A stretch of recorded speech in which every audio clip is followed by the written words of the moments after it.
Salah satu keagungan yang diberi Allah dalam bulan Ramadan iaitu ikat syaitan atau iblis.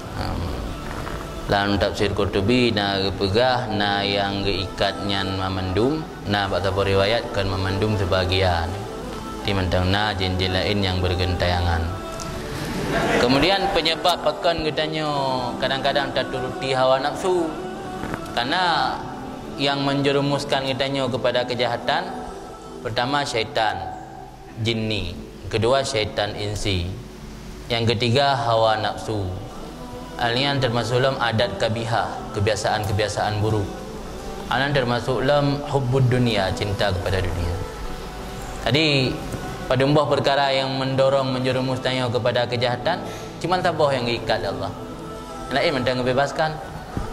Kajina manusia-manusia yang walaupun dalam bulan Ramadan kadang bergelimang dengan perbuatan-perbuatan jahat atau menuruti hawa nafsu.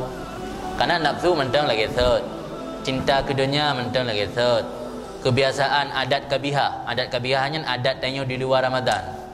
Luar Ramadan kebiasaan subuh kebiasaannya kaza tapi 3 ngeluhu. Nya untuk mula. Yang adat kabihah yang na di luar Ramadan, waktu dalam Ramadan terulang ada yang kena kebiasaan. Sebab dia pun ni telah belajar kan pada katubiat yang pada al-ahli katubiat. Riban ladhi menamangan.